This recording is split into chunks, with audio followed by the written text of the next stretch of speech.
Welcome back, YouTube. I would like to welcome you today from Italy. We are currently in Rome for the World Bodybuilding Summit, and I am very, very excited to do a presentation to our Italian crowd, which is going to cover all about progressive overload.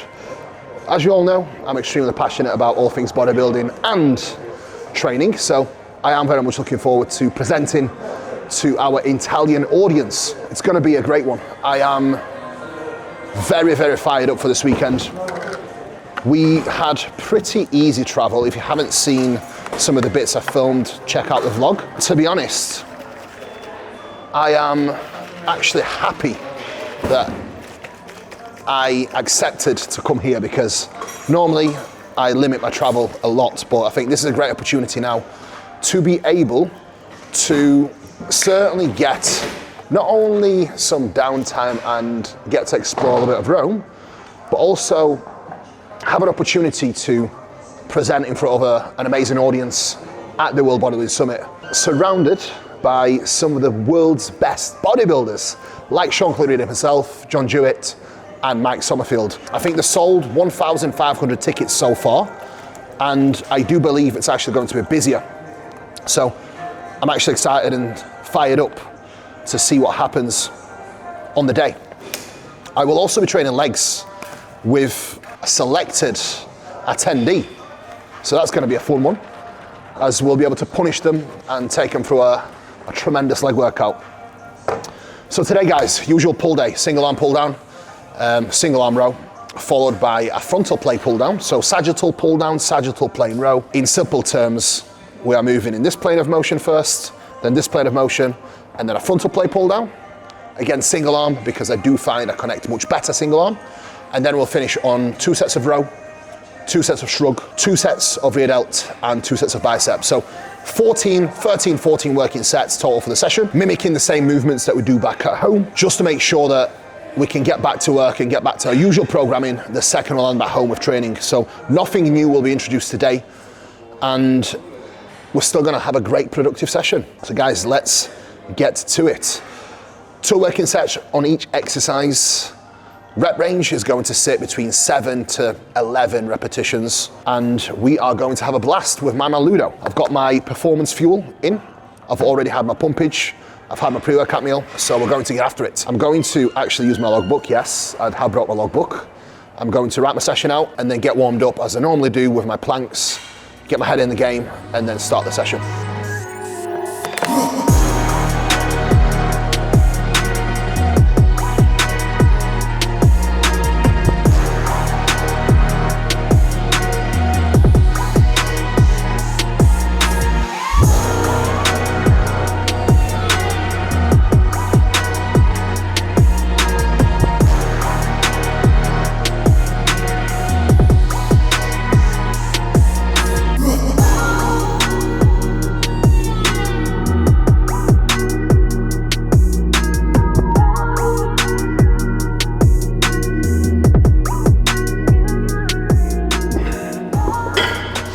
Okay, perfect. Let's go. Exercise number 1. I'm going to speak both science and bro science, right? If you want to really train your back, you have to train your back through different planes of motion. So you've got sagittal plane of motion, frontal plane of motion. In simple terms, you need to hit your back from a variety of angles, targeting your lat, upper back, and traps. Today's session, we are going to tick off each division of the back one by one. Starting with the lower lat, mid to upper lat. Then we will tick off pretty much entire lat and upper back with a frontal plane pull down. And then we will bias more so the trap and upper back through a upper back row and the kelso shrug. So essentially what we want to look at here is targeting your lat, upper back, and traps with at least 3 different exercises working in various different planes of motion. Write it down.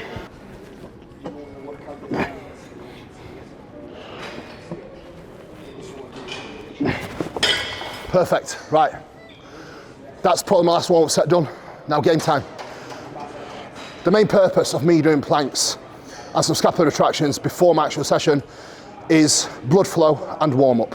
That's all it is, guys. It's 5 minutes of work that allows me to mentally switch on for the session, get a little bit of blood flow and get my body temperature up before I actually get into my first exercise. Where the real warm-up work starts is in my exercise number 1. I do not do any priming work. I do not do any mobility drills.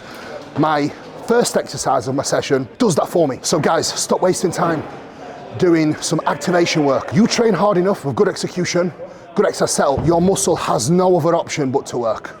Prioritize your exercise execution and setup over doing mobility work or some activation drills. They do nothing for you. Write it down. Why are you rotating? To engage more ROM.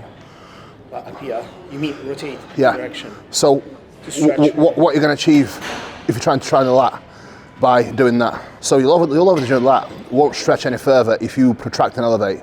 As soon as your shoulder protracts and elevates, it needs to come back in place to actually engage the lower lat. So if you protract and elevate your shoulder, it's your traps and rear delt working, not your lat. With me myself, I can start the movement with the lat. So the lat obviously does not attach to the shoulder blade, the scapula, but the thing is that when you have the humerus, the problem is if the scapula is the first one to move, you create that kind of detachment. So the lat has to be the prime mover, and it's not something people really can do, not all of them. But would it not just make sense to actually train your lat now in isolation, which is really the goal of this exercise, and actually train your upper back? Yeah, but it's not ROM for your lat, it's more so ROM for your upper back. You can only get so much length out of your lat.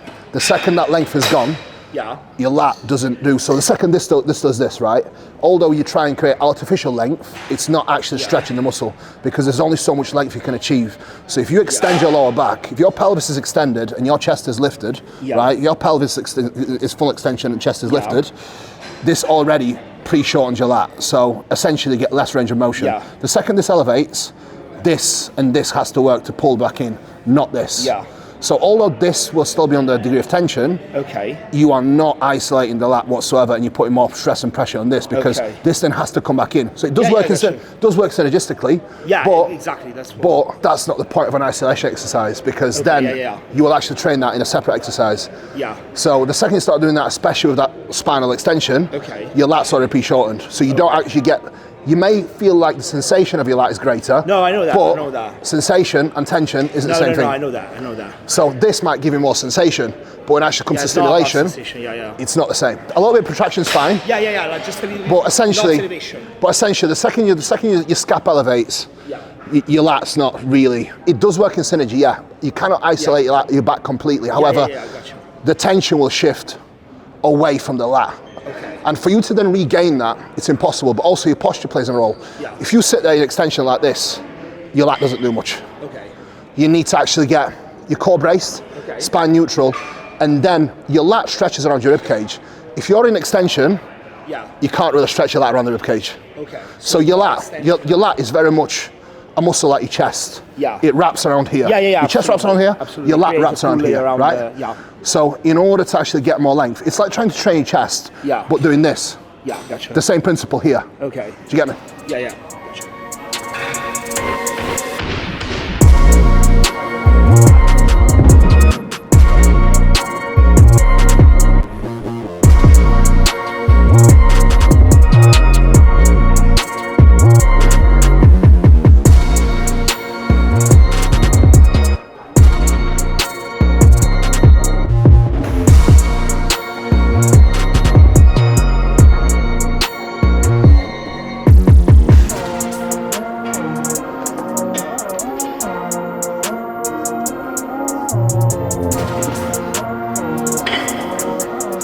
Let's go.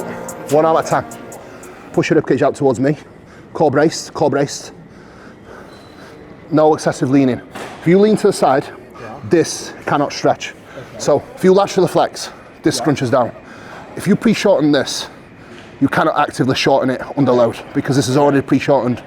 So sit up straight, core braced, then reach forward and up. So this can actually fully stretch around your ribcage. No extension for your spine whatsoever. slight semi-supination stays. If you have no control over your pelvis or your core, this cannot work to its full capacity. So core has to stay braced. No extension. Reach forward and up, more. Reach forward and up. Reach forward and up, lead with the elbow, more. Pause, now go. No rotation for the wrist. Keep your wrist still. Keep your wrist still. There, now go.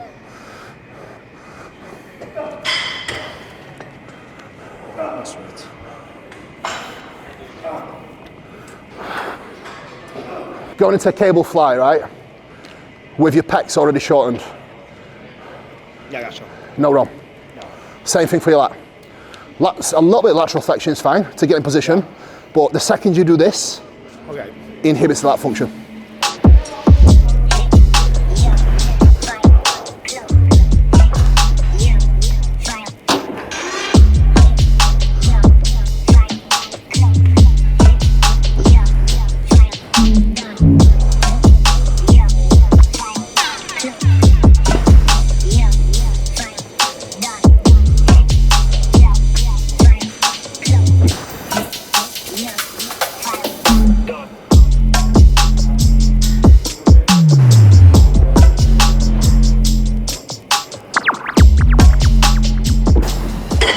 Okay, let's go.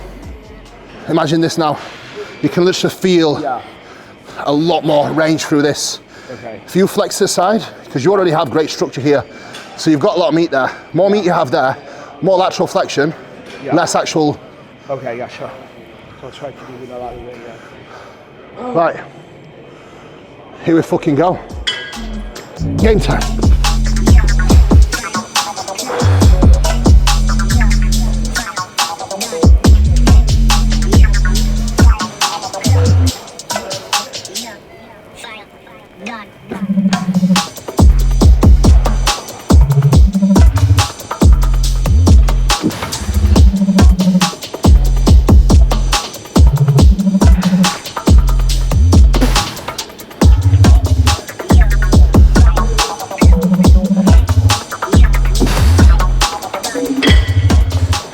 Let's go.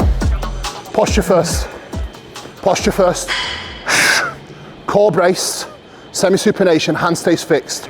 Focus reaching forward and up. You need to feel that stretch around your rib cage. The same principle, imagine that you train your chest, right?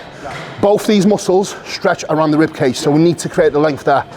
No extension through your pelvis, pelvis tucked in. Slight depression through your shoulder, reach forward and up. Pause, and now down and in. No rotation for that wrist, keep the wrist still. Yes, yes, yes. Down now. Yes. There we fucking go. Reach forward and up. Drive down. More power into that concentric. Come on. Pressure into that foot. Down and in hard. Yes. More fucking power. More power. Again. Work. Come on. Fix your posture. Let's go. Don't. There we go. That's better. Stay there. Slowly, you're starting to lean a little bit more to the side. Let's go. Down and in hard. That's the right. Leave it there. Leave it there. Leave it there. Leave it there. How's that? Yeah. I know what you mean. Yeah. More fixed on the. Yes, sir. Thing is, what you are doing right now, or what you were doing previously, exercise number 3 is going to be doing that exactly. Okay. So when it comes to training the back, right? Yeah. We need to train each division to the best of its ability. Okay. If you try to do every movement doing the same exercise, same movement, it's redundant to a degree. Yeah. Do you get me? Yeah, absolutely. Perfect. 100%. Let's fucking go. This is me, just suggestions. You can just tell me to fuck off if you want, but this is just suggestions. That's why I'm here. And this is the main thing that I've learned from Coach Kasim, to how to actually train my back. Yeah. He sent me loads of different tutorials to actually teach me how to do it. So I'm very grateful for that. But once I've gained a deeper understanding of that, my back's never been as big. Yeah. My back was piss poor. But now, I can show you fucking pictures of my back. Yeah. And it actually looks all right. So when you're setting up, right, wrap up only once. Yeah. Pressure stays on these 3 fingers. You want to be pulling through these. The second you do this, the grip straight away shifts the tension to your bicep. So essentially keep the grip on these 3, right? As you're setting up, bracing points. Down and in, start in the shortened position first, so you can actually get your posture. Sharp exhale, core braced. Then pressure here, pressure down to the foot, reach forward and up. Body stays fucking fixed. Now, sniper. Yeah.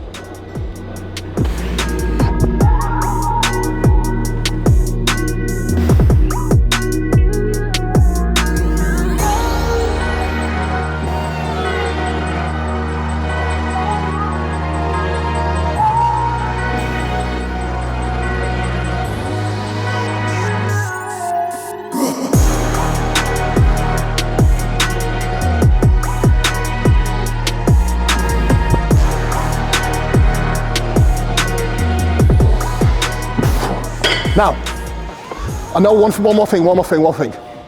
You wanted to create more range of motion, right?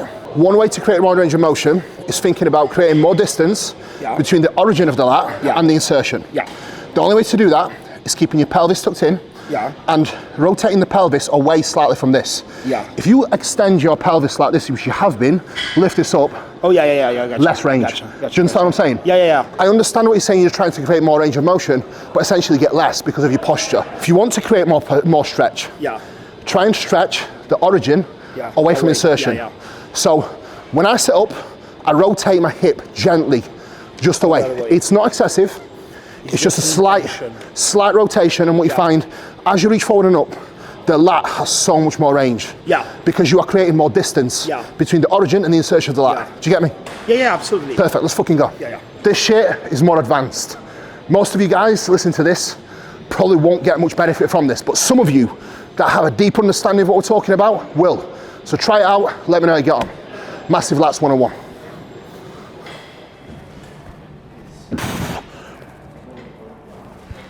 Right. Okay, one touch, then fucking game time. You got me some merch? Yeah, I got it in the room. I got the jersey and You better have. tee. I told you I got you. Come on. I told you I had Come on. 4X, right? I want your size so I can grow into it. Here we go. Single arm pull down now. The main goal when you are trying to do a single arm machine row, you want to move from a high to a low plane of motion. This will actually mimic the function of your lat. You don't want to be doing this because this is going to be more suited for your upper back and traps. This is what we are going to do in the following exercise at the very end. So here, we still want to specifically target the lat. Now, I want you to pay attention to how I set this up because the setup of how I execute this applies whether you're doing it on a bench or any other machine for your lats. So you can mimic this on every lat bias row that you do. So, let's get stuck in. Firm grip on the wrap up. Use your non-working side hand to put yourself in. Now, stability points. You want to always brace your chest into the pad. Left foot into the pad here as another stability point. Right foot into the ground. Chest brace into the pad here, and then we'll drive through. So as we pull through here, we want to put the foot into the pad, right foot into the ground, rotate your non-working side slightly in and the working side slightly away. This way, you'll actually be able to create more range of motion through the lat.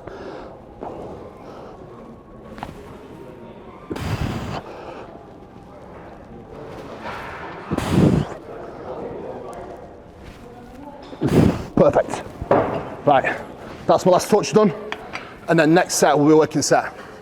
For all lat bias work, I want you to make sure you finish with your upper arm parallel to your rib cage. So the focus here is super simple. Reach forward and up into the stretch, no excessive shoulder elevation. Pause in the stretch, maintaining tension in your lat. Then focus on driving your elbow down and into the pocket of the hip. Imagine you are trying to wrap your lats around your spine. That's the cue that I absolutely love for this. Pelvis in, get your hips in. Okay.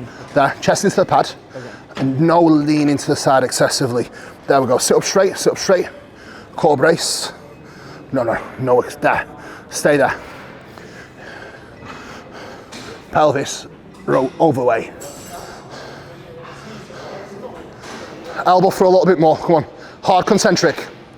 No rotating your wrist, keep your wrist still. Right, same again, only wrap up once. So as I said here guys, put myself in using non-working side hand. Pressure down into the ground, here we go.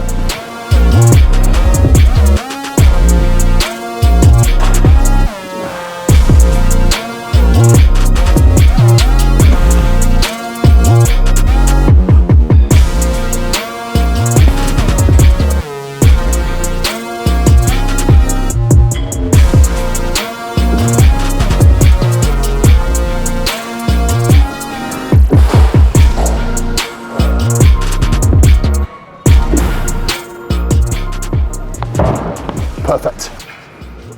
One arm at a time, let's go.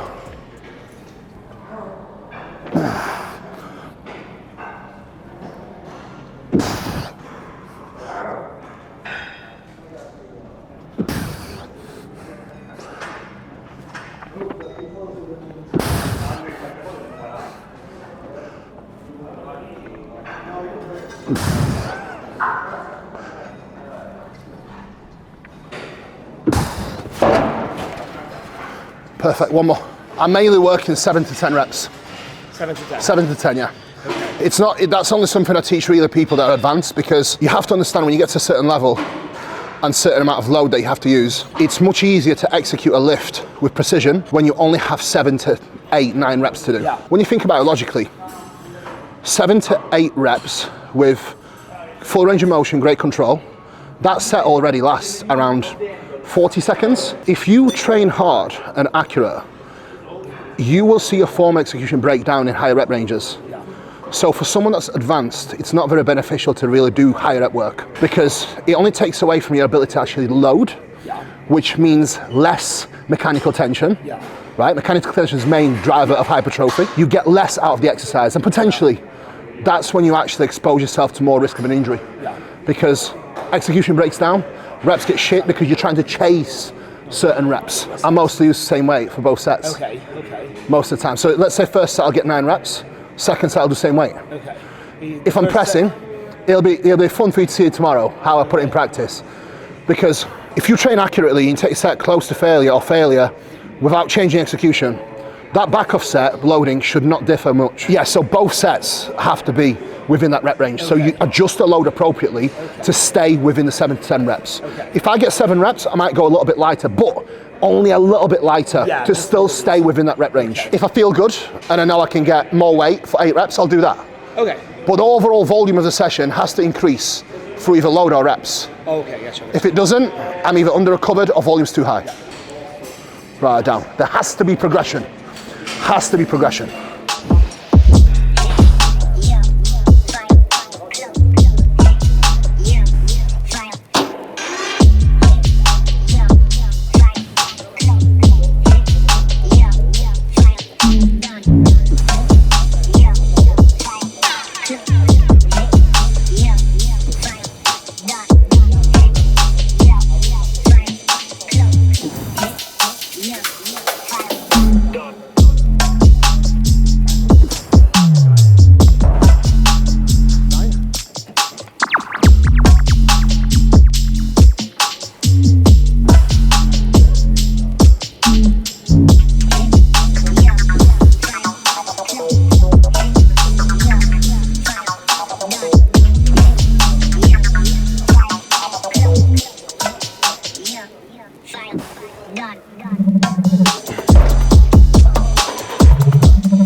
Create more distance by shifting the pelvis slightly away. So right foot into the ground again, pelvis in, no extension, none of this. There.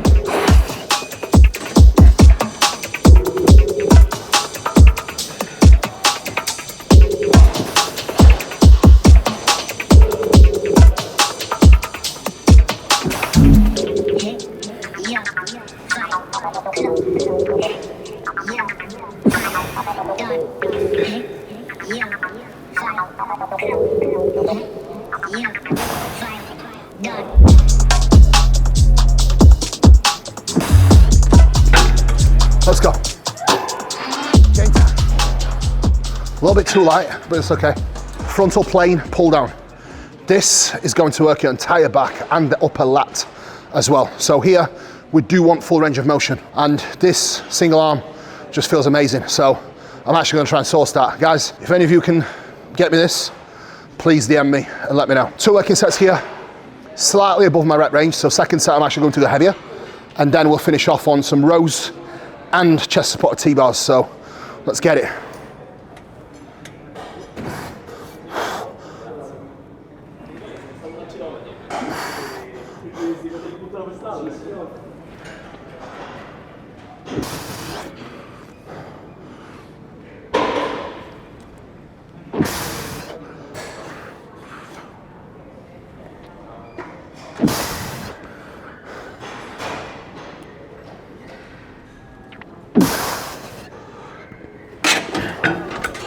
That was matched. That matched? I have to check, guys. Check, was that foot made up? This set now is going to be heavier because I got way too many reps. So game time.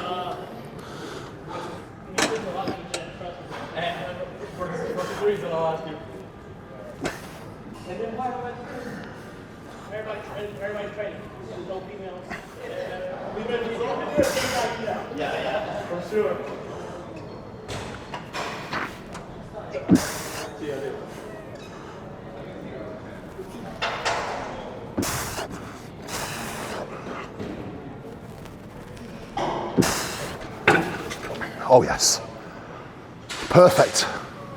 Stay there, don't let the torso move. That's it, now go. Fuck yes, let's fucking go, come on. Don't let the torso move, and drive. Beautiful. Yep, that's the right, well done. If you move your torso, you create an artificial length. So through moving torso, you don't get more range of motion. If you move your torso in line with your scap or humerus, you essentially get less stretch. Yeah. Because if you go with this and this, once you try and reach, muscle doesn't stretch. In this exercise, you don't want. No back exercise. Yeah, your torso stays fixed. So this is the foundation of the house. The foundation doesn't move in any way. Gotcha. Let's go. Set your foundation, build a huge back one-on-one. Write it down.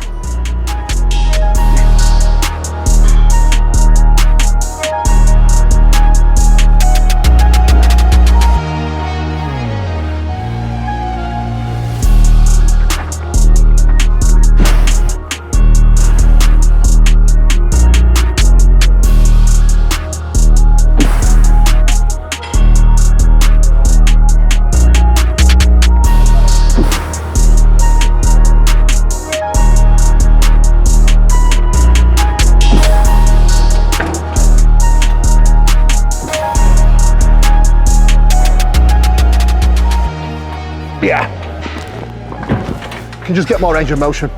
Here, the goal now for upper back work, again, do not create artificial length.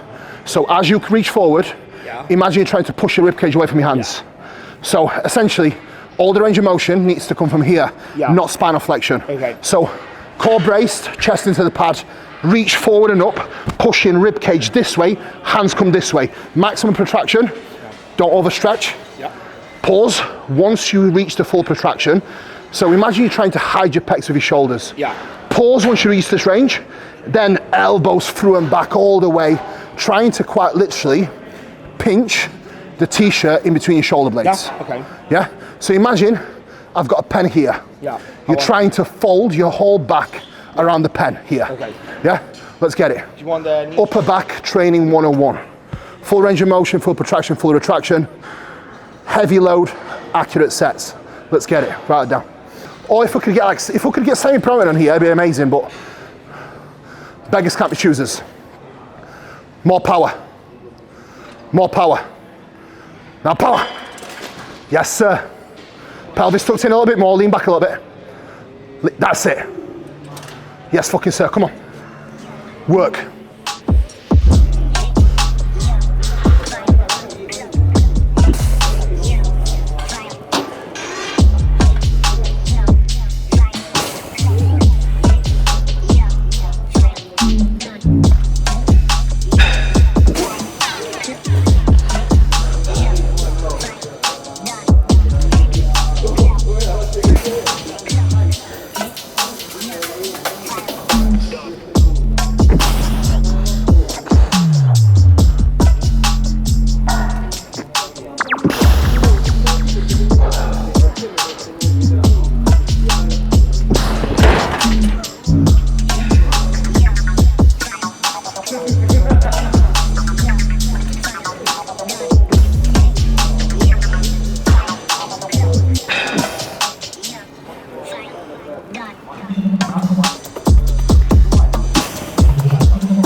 7 or 8, something like that. 8. Would be like literally, well, you already are like Ronnie Coleman, but just a bit shorter.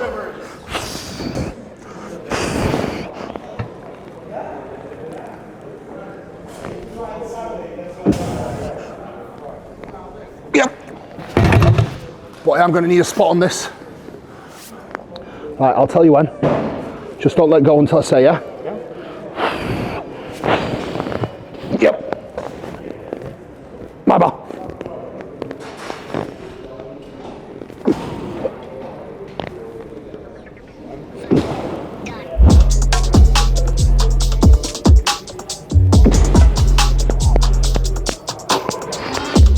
Yep. One more, thank you. Here we go. Yeah, the shrug's done. My ball.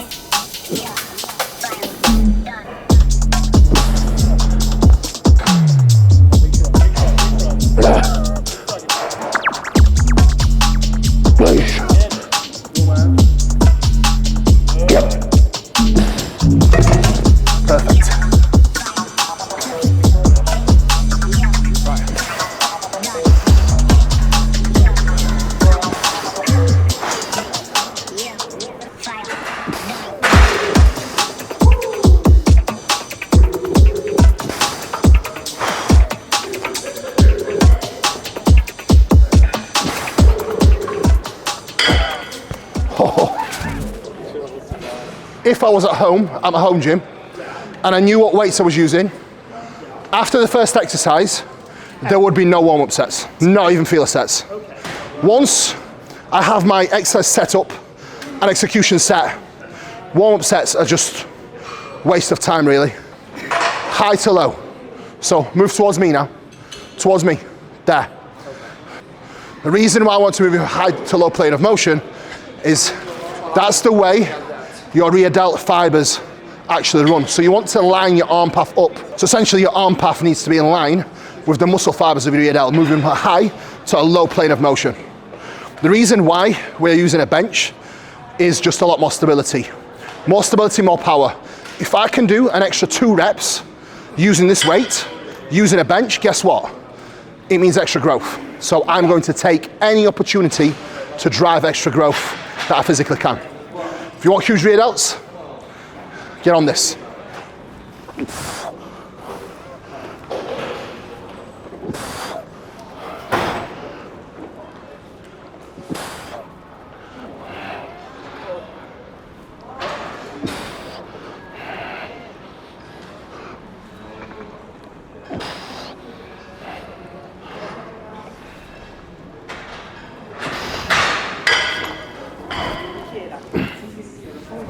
When it comes to unilateral work, always start with your stronger arm and then force your weaker arm to catch up.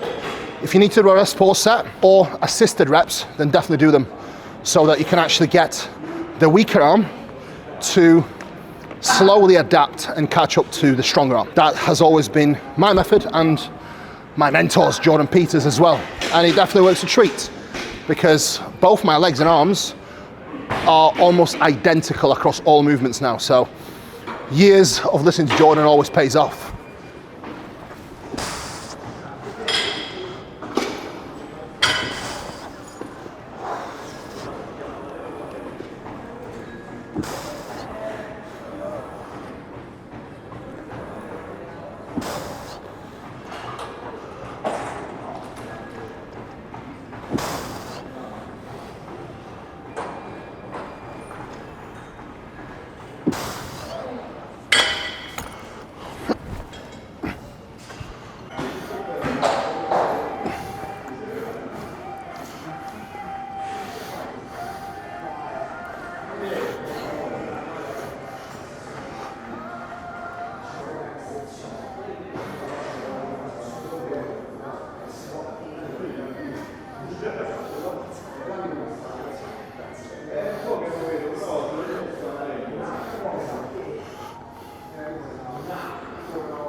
I feel lean, but I feel fuller, do you know what I mean? I feel like my body's like come back to life, like properly today. I know, you prefer me a bit of cheek. Sorry. Probably, I think my cheeks will fill out like next few months. I don't really get fat anymore, that's why. I'll have some Botox for you. Okay, bicep work. If you struggle to feel your bicep, what I like to do when I'm setting up is start in the shorten range, contract, then maintain that contraction into the stretch. Do not overstretch. Keep the tension on the bicep all the time.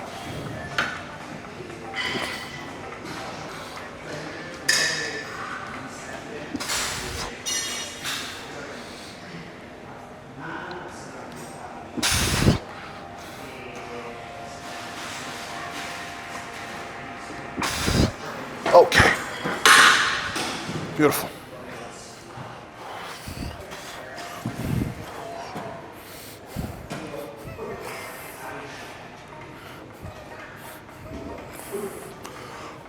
Here we go. That is the session wrapped up, guys. Very, very productive session. A little bit longer than usual because when you are training on machines that you are not used to, you have to kind of find your weight. So you cannot rush the process and you need to take additional warm-up sets to kind of find what you're going to work with safely and still get a productive set in. Plan of action now. I've got my MPS Max. Meg has gone to get my magnesium, and then I do have my regular post-workout meal, which is prawns, chicken and rice. 140 grams of rice raw weight. We've got prawns and chicken to match my usual portion of cod, which was not available because somehow the cod that I had wasn't ripe, shall we say. So I needed to bin it, and we had chicken cooked already. So matching macros and matching calories with still equal quality food. And this is something that a lot of people very much need to understand. Having a fixed meal plan doesn't mean it's completely fixed. You can make adjustments and macro track or swap like for like food sources. If I was to swap my cod for a piece of ham, that is not a like for like food source. I am swapping my cod for turkey and prawns in the same calories, but it's the same quality as well. So you can follow somewhat, if it fits your macros, with a somewhat of a fixed plan, if you follow the guidelines of making sure that the quality of nutrition stays as a priority, sticking to whole food sources, which in my opinion is essential. MPS Max down now, and then post-workout meal time. Okay, that session wrapped up. A very, very productive session, and very much enjoyed it. The session structure. What I want you to do is keep your arms in a fixed position. Bring your upper arm 15 degrees in front of your gauge. Is removing the balance out of the hole. I want to see more control. Do not rest at the top of each rep. Guys, hope you enjoyed today's video. I appreciate you all watching. I think there was a lot of value that I hopefully brought to you all with getting a chance to train with Ludo and go over some of the technical stuff. You can probably tell sometimes I really do enjoy going over some of them, not just the technicalities, but the intricate details of training, which I believe have benefited me, and it's something I'm very much passionate about. So as you can probably see, when I get going, I get on a roll. So I hope it wasn't too much. If it was, I appreciate you watching anyway, and if it wasn't, hopefully you enjoyed it. Guys, if you need anything from myself or the team, visit Team MK Coaching and see how we can help you with coaching, consultations, one-off training plans, and anything that you need to become the best version of yourself, from coaching regular lifestyle people to coaching Olympians, and now Olympia winners. That's what we take pride in at Team MK Coaching. Use my code Kuba10 at TrainByJP and code Kuba at Hardbody. And do not forget to like, share, subscribe, hit the bell, and write that down.